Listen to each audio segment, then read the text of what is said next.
Welcome back, everybody, to Waterbox Live. On Thursday, talking about the LX. Yep. It was a great show. Yep. Make sure you guys hit that like button, subscribe, hit the notification bell. Must hit the like button.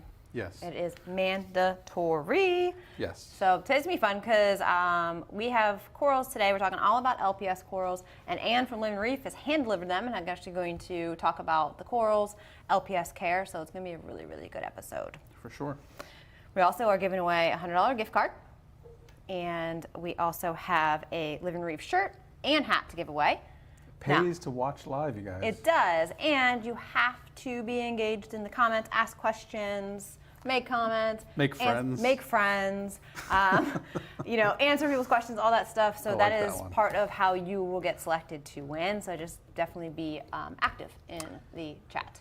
Yes, and we also have a coupon code as well. We do. So there's a coupon code. This is one code that you guys have got to take advantage of.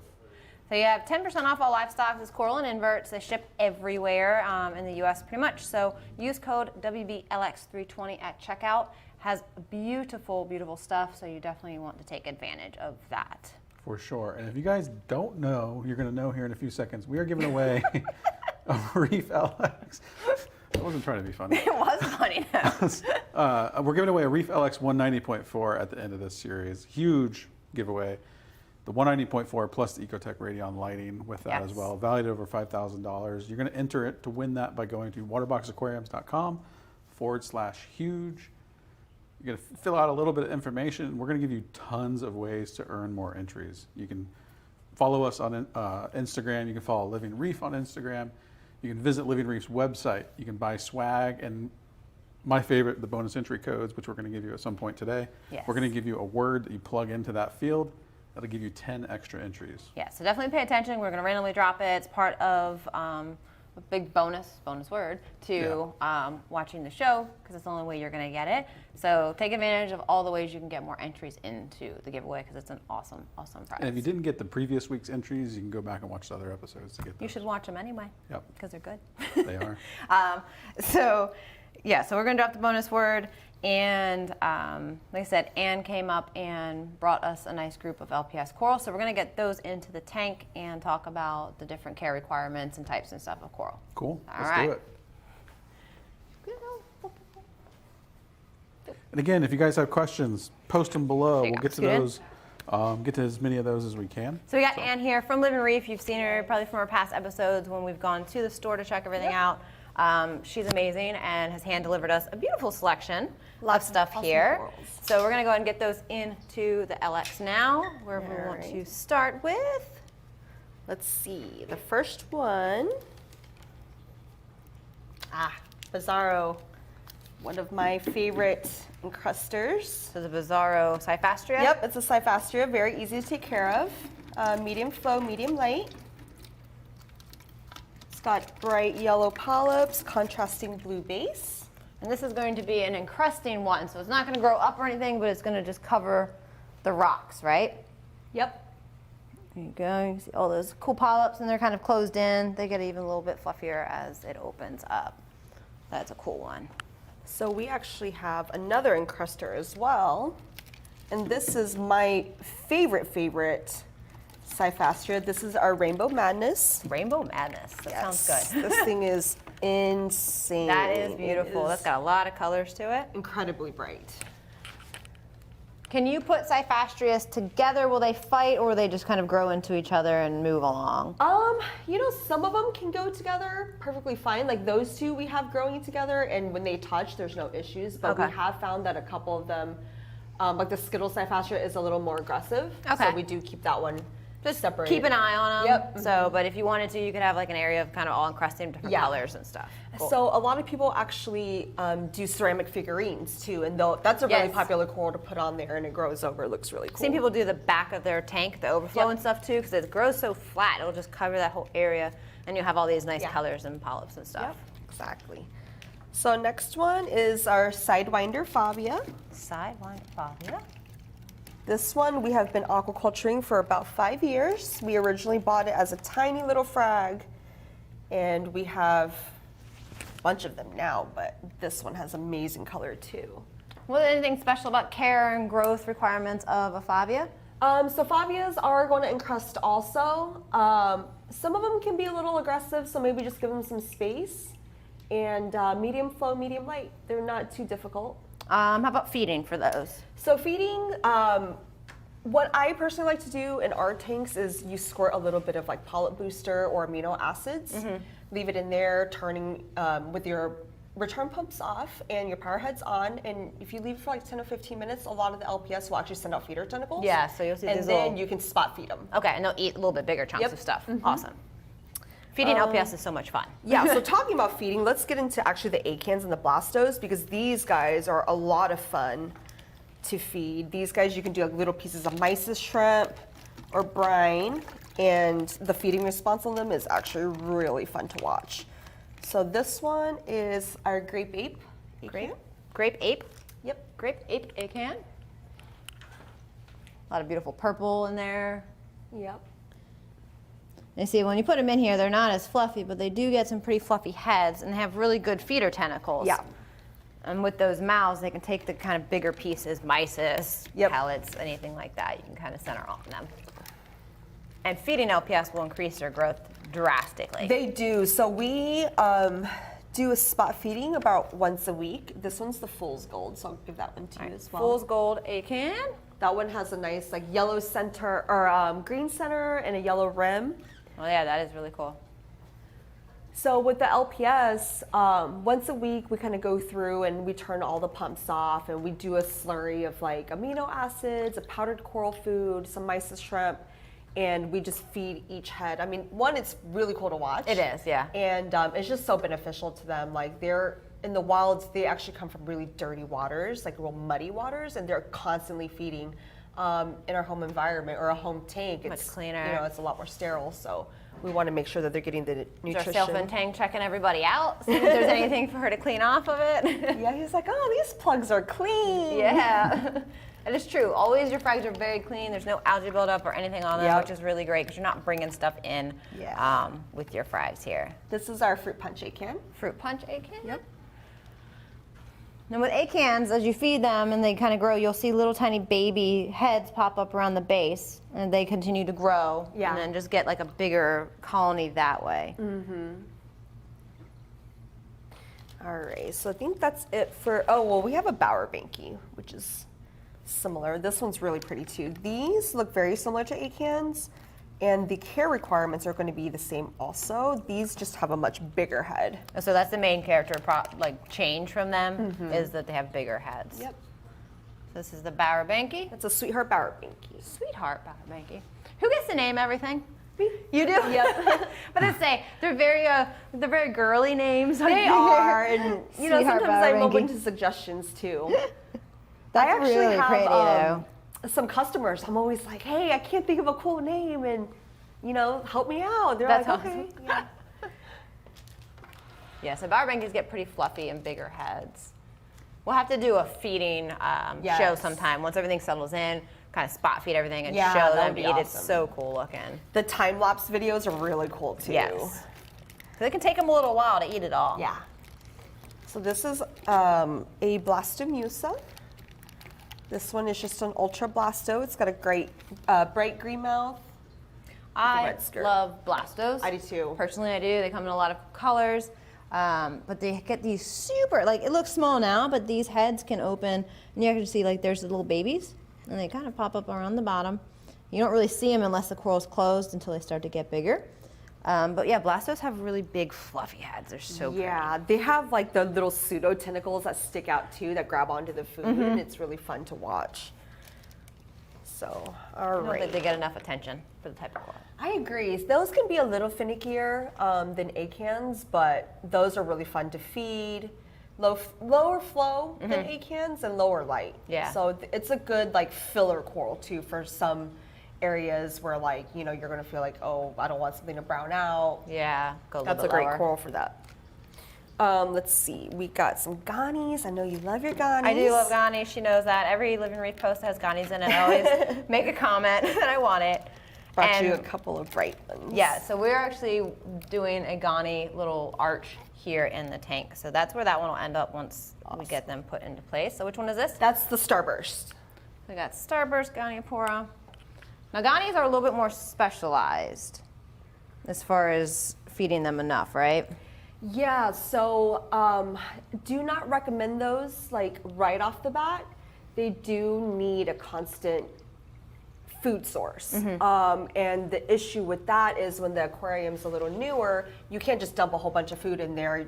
Your tank's not going to be able to process the nutrients. Yeah. So I always recommend maybe about 3 or 4 months into a new aquarium, and then definitely spot feed those guys. Yeah. We spot feed our Gonies probably 3 to 4 times a week. A good way to do that is you take the coral food, flow down, and usually kind of just let it fall and settle onto their tentacles. Another good thing is like put them in an area of flow that when you do feed your regular coral food, they kind of get hit by it regularly as well. But yes, definitely spot feeding is a big must for them to do well long term. Yeah, they love to eat for sure. They will pout and get upset if you do not get their food. So, All right, and this one is? This one's the candlelight Goni. This one's really cool too because it's kind of got like a whitish blue stalk, but it's got really bright tips. That's a nice contrast. So it's crazy that Gonies, you see, like they're completely in their skeleton right now, and how big their polyps can come out. Yeah. And they just completely suck into that little skeleton. But It's when like, they where are you open, they're like hiding huge. All I right. love those Gonies. I'm excited to see them open. Yep, they're gonna go on to the arch. It's gonna look beautiful. So this one is another coral we've been growing for a really long time. It's called our G.A. Jane Platygyra. This one's really unique too because you don't see a lot of the color that's on the base. Like it's almost like a whitish pink. Oh yeah. Normally when you see white in the hobby, it's not good. It's always, Right. they expel their zooxanthellae or they're bleached out. That does have a nice pink hue to it. It's very cool. But it's a really nice contrast with that green. And these are related to like Maze brains. maze brains. Yeah, so those are encrusting also.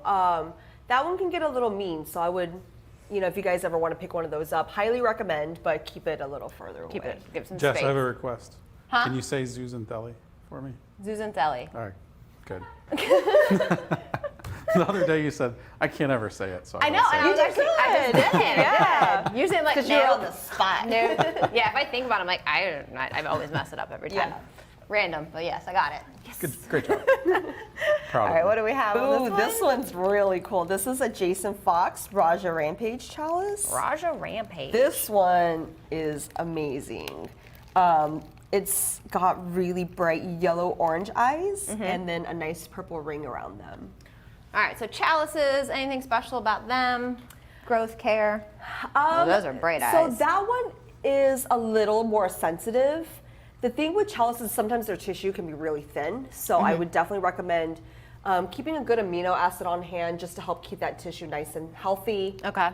In case like your fish bumps into it or a hermit crab like picks on the algae around it and scrapes it or something, it'll just help that tissue heal over a little better. That one kind of encrusts too, but that one can take a little bit more light. Okay. Maybe medium. So some chalices are more plating, whereas some will kind of just stick to the rock a bit more. Yeah, so that one will grow down, like it won't cup up, but it doesn't really like encrust as tightly as like maybe like a cyphastrea or something. Okay. So Very cool. Chalices, feeding them. Believe it or not, they won't eat anything big, like no mysis or brine, but they will benefit from coral foods. So benepets, reefroids. Yep. We do a mixture of Reef Nutrition's phyto and oyster feed, so we kind of mix it all together and then we squirt it on there, and it's crazy. It's like the mucus. They grab onto the food and it pulls it into the mouth. It's Yeah, so very each cool of those to little watch. eyes actually is the mouth Yeah. and little tiny little tentacles. You can't really see them, but that's actually where they eat. So you can see that they can't take anything big. But a lot of people wouldn't think that chalices can be spot fed. Yeah. They don't look like it. They don't look like it at all. But they're really cool to watch. Yeah, and they will definitely work for it. Yes, I have seen even the mouths. Like sometimes if I squirt like a little piece of mysis in there on accident, They're or something, trying? Like, yeah, like one mouth will grab one end of it, and the other one will grab the other end. They're playing tug of war with who's going to get that piece of food. Super Trying to cool. recreate that. That'll be awesome. Yeah, so this one's really special. This is a little gold hammer. Ooh. Very popular in the hobby right now. Euphyllia is always going to be one of those corals that add so much movement and color to your aquarium. And the golds are a little bit more sought after. They're a little rarer and harder to find. I think euphyllias in general, which is hammers, frogs, spawns, torches, are a little bit harder to get a hold of these days. Yeah. And definitely any of those gold type colors are even harder to get. But there's so many varieties and colors, and the movement is a great addition to any tank. Yep. You got to have at least one of each. You got to have a frog spawn, a hammer, and a torch in your tank. And then you'll probably end up keep getting more because they're awesome. Yes. Yep. And then this one we don't have a picture of, but I just wanted to surprise you guys with this because it is one that we have been growing for a really long time, and it's one of my personal favorites. Surprise coral. It's a little frog spawn. Oh, there you go. He's super big and healthy. It's like we're talking in the euphyllia family. All similar care. Yes. Pretty easy. Yep. You can spot feed them, moderate flow. Moderate flow. So with these guys, just keep in mind when you are handling them, we do like to shake them up a little bit to kind of let the tentacles close in. Yeah. Because their skeletons are very sharp, and their tentacles fill up with water, so they kind of, when they droop out over the side, it can tear the tissue. Yeah. And they're very inflated with water, and you can damage their tentacles really easily. So if you shake them up a little bit, they start to shrink in, and it makes it easier for them. Yeah. Another reason you don't want to blast them with too hard a flow either in like one direction, because it can rip off tentacles and cut it against the skeleton. Well, that is a beautiful batch of LPS to go into this tank. It's going to add a lot of color, and I definitely see us doing some spot feeding on these at some point. It'll be a lot of fun. Awesome. Awesome. All right, I think we probably have a lot of questions out there. And we'll let those settle in. So and then the next few days, they'll all go up onto the rock to see how they're doing. Beautiful. There we go. Come on in here, Anne. I got to share this little stool with you because we're both really short. I'll kneel down. There you go. You sit. We got short people here. We have a little elevated stand back here. So yeah, so now's a good time. Get your questions in. Anne will take a lot of them for that. And Well, we do have a bonus word first. Oh, bonus word. All right, even better. Yes. So if you guys don't know, every episode of this build series, we're giving away a bonus word that gets you 10 extra entries into the REEF LX 190.4 giveaway. And we should have that here for you momentarily. So definitely make sure you get that entered in. And the bonus word is torch coral. Torch coral. Perfect. Cool. So guys, head over to waterboxaquariums.com/huge. That's where you're going to enter that in to get the extra entries. So all right. pretty cool. So that's a good variety of LPS. There's still some other ones out there. Oh, yes. Yes. I mean, it's probably one of, I think, the bigger groups. It is. There's definitely the most variety. Yes. Yeah. So, I mean, all colors of the spectrum. You got flowy, you've got There's different stony. shapes, there's different care requirements, encrusters, and some are plating and some are branching. And If you could say as like a general rule of LPS, kind of like when to put in a tank, generalized care, growth, like that kind of stuff, what would you like classify the group as? Definitely medium care, easier to medium care on probably 60 to 70% of the species. There are some that are more sensitive, like the blastos and the torches can be a little bit more difficult. You definitely want your tanks to be established, the gonies as well. But medium light, medium flow for the majority of them. I'm generally pretty good growers. Yeah. Yeah. Yeah, the chalices, favias, those are really good growers. The hammers can actually start growing pretty fast too because each head splits into two and then they start multiplying quickly. The frog spawns and the torches maybe are a little slower. A little slower for those guys or whatever. Yeah. Yeah, it's so much cool stuff with those because like there's other ones you got like bubble corals, there's fox corals. I don't even know if fox corals even around anymore. I haven't seen them in a long time. Those are some but cool looking those ones. are awesome. They're neat. Yeah, so there's a ton of different type. Definitely you can check out Living Reef's website. It's going to show you a huge variety of different types of LPS to check out. So, all right, we got some questions.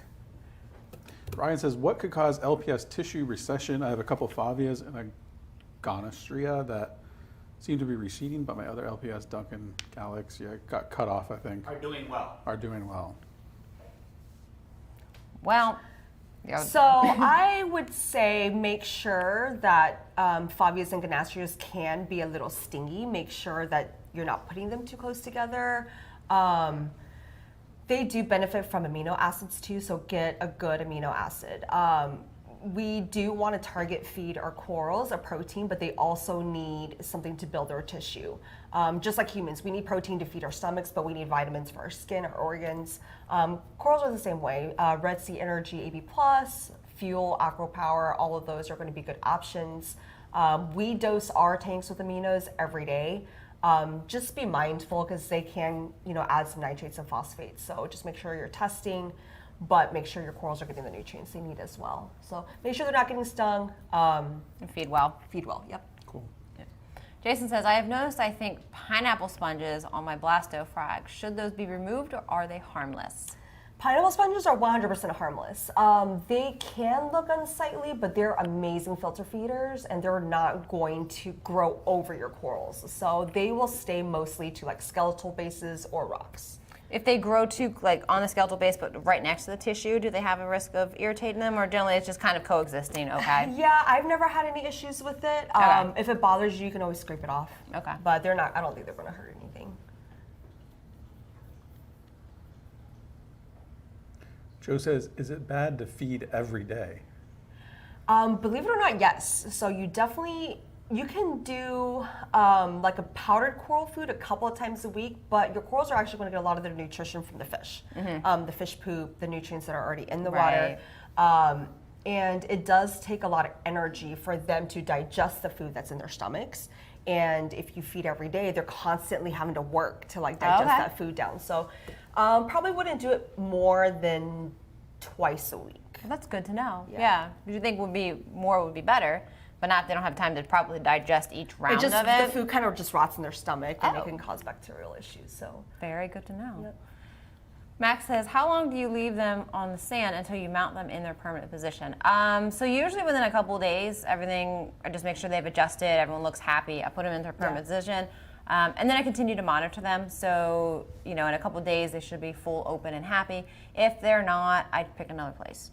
Yeah, and then move you them just up or keep down. moving them if they're not happy until you find the spot that they like. Because your lighting and flow is different in every little spot.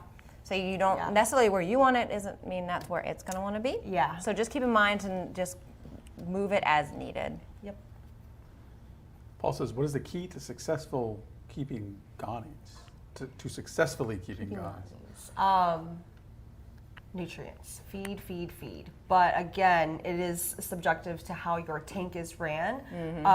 We overfeed and we overskim. So changing filter stocks every couple of days, make sure your skimmer's working, changing out the row files or carbon if you are running that stuff, and just making sure that your nutrients aren't spiking. So it's always a constant supply of food, but making sure your aquarium stays clean. Because it's the same thing, like feeding your fish, people are like, oh, I have to be careful because that's nutrients. Coral food going in is the same thing. It breaks down the nutrients, so if you're overdoing that, you've got to be able to compensate with your filtration to do so.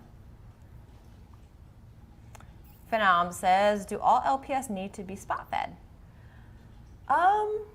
They can't all be spot fed. Okay. Acans, so the bigger ones, like the bigger heads, acans, blastos, trachees, scolies, those are really going to benefit from being spot fed. One, it's super fun to watch. Yeah. And they're big, fleshy animals that do need that nutrition to grow. So those guys definitely, for sure, you can spot feed like bigger pieces, mysis, little pieces of shrimp.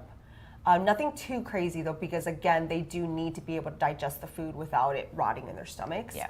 And the chalices, like powdered coral foods, cyphastrea is the same thing. The powdered stuff works well for them. So really, LPS is as a group that, every coral needs to be fed. Yeah. But, the fleshier ones with the bigger heads definitely spot feed. The rest can kind of be broadcast fed for the most part. Yep. Nice. So Steven says, do you have to acclimate to salinity or just temperature? So definitely both. Yeah. Our systems are very similar in salinity, so we just come in and we temperature acclimate. But always kind of ask your vendor, or your coral store or your local fish store, where you're getting the stuff from, where they keep their salinity. If it is more than 2 points off, I would definitely recommend acclimating to salinity. Yeah. Yeah, it's one of those things if wherever you're getting your corals from, you should know salinity, alkalinity, that kind of stuff, because you don't want to do a big shock if they keep it at some extreme and you keep it at another extreme. But I feel like most of the time, the guide of where people keep their stuff salinity is pretty much the same. Everyone kind of keeps it the same range. Yeah. You know, alkalinity generally it's pretty close. Like, so you're going to find it pretty common across the board for it to be close enough. But definitely always good to know. Yep, for sure. Marlon says, where in the tank should we place chatlasses? So anywhere medium to low flow and medium to low light. They are going to encrust, and some of them can be a little aggressive, so just keep in mind. I never put it like upflow from like stuff that's going to be a little more sensitive, because if the sweeper tentacles go down, they can sting. But anywhere medium to low flow and low light. Yeah, they don't want to be blasted with light. Nope. Nope. Definitely not. Ollie says, what's the best beginner LPS? Acans are a good option. Like, acans are cyphastreas are really hardy. Both of those come in amazing colors. Yeah. Like, there's so many options that you can choose from. So I would probably say either one of those. Okay. Good choice. Steven says, do favia need medium flow or high flow?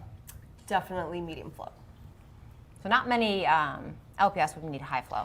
Yeah, not a ton. Some of the encrusters can tolerate it, like the cyphastreas, just because they're not super fleshy. Yeah, exactly. Yep. So something that has a lot of big fluffy flesh can't handle too much flow because they're going to stay deflated a bit. Yeah, and like their tissue kind of folds over. Yeah, and rubs against the stressful. skeleton. Yeah.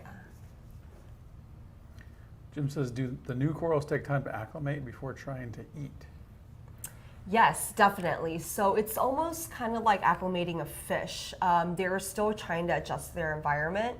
They want to kind of get aware of their surroundings first. And corals, believe it or not, when you move them from one type of water or like a certain parameter to another one, they will expel the water that's inside of them and bring in the new water just to kind of get used to it. They self-acclimate kind of. Yeah, exactly. So I would maybe recommend waiting like a week before you try to feed them. As long as they look open and happy, give them like a week to settle and then try feeding. Cool. It's a good rule of thumb. There are a lot C, of how do you tell when frog spawn starts to split? So some of them will actually get like a bubble, like a weird bubble, like if you've ever seen it like bubble up around the mouth. So that's one sign, and then the other one's obviously just taking it and then looking underneath the skeleton to see if the base is splitting. If it's in place and it's open, it's going to be hard to tell, but the skeleton head will start to pinch in slowly, and then that'll separate, and then two different heads. It's a longer process, so you probably won't notice it for a while when it happens. You just kind of notice that just one day it gets bigger. Yeah, and you're like, oh look, I think the base has gotten looks bigger, so and now it's big. sticking. Yeah. Yep. Fish Pony says, I have a frog spawn where one head looks fluffy and the other looks more flowy, both being hit by the same light and flow. What is wrong with it?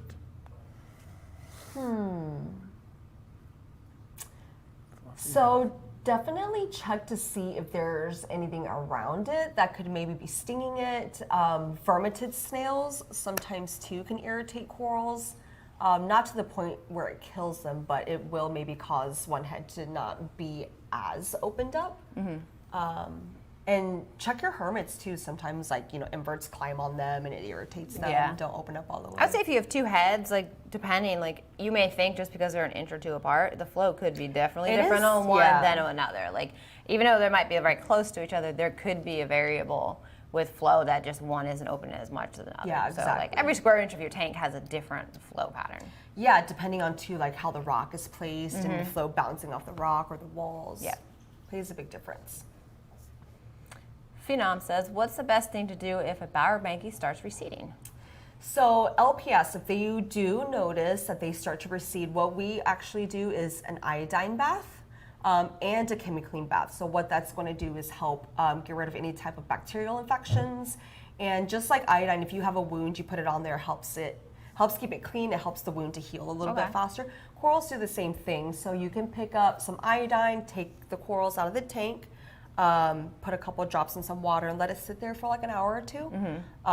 Put it back in low light and low flow. Make sure it's not getting blasted. If there is any type of algae growing around the edge, try to scrape that off because the tissue will not be able to grow over that. I say a lot of times too, if a Bauerbanki is receding, if it's not because it's getting stung or something, you probably need to feed them more. Yeah, because LPS can starve, and they're going to slowly shrink 100%. and shrink and shrink, and then you start to see skeleton. And by that point, you've stressed and weakened them. That's a lot harder to recover them. Yeah. So definitely feeding is a must. But I know Bauerbanki in particular, I've had a harder time in past just because they really want to eat, and then they show their skeleton a lot easier. Yep. Mm. Sawyer says, what's the best treatment for brown jelly? Brown jelly is tough. That is definitely one that we're just like, oh no. Again, the ChemiClean treatment and the iodine helps a lot. So if it's a euphilia, what I would recommend is trimming off the heads that actively have the brown jelly on it and separating the healthy heads. Yeah, don't try and save the bad heads. Like Yes, so focus on turkey the based, colony. if it's really bad, it's really tough to ever have it come back. If you really want to try, I wouldn't recommend keeping it anywhere near the other corals. Right. Iodine dip it, turkey based off that brown jelly, keep it further away in the tank. For chalices and the encrusters that have brown jelly, just trim off the edges and again do a little iodine bath. All right. It's a gross looking thing. Yeah. The brown jelly's gross. Yeah, one thing too, I'm sorry, make sure when you take the coral out that you do not let that jelly just fly around the tank. Oh yeah, you go lift it out and like. Yeah, make sure it doesn't spread. So turn your pumps off, get a little bag if you have to. What is the cause for brown jelly? It's a type of bacterial infection. Okay. So sometimes it happens if like your fish run into the coral or. Just a bacteria gets in. Yeah. So if the brown jelly comes out and spreads, will it spread the bacteria issue to other corals? It can, Okay. for sure. So Be definitely very want to nip careful. it in the bud. Nice.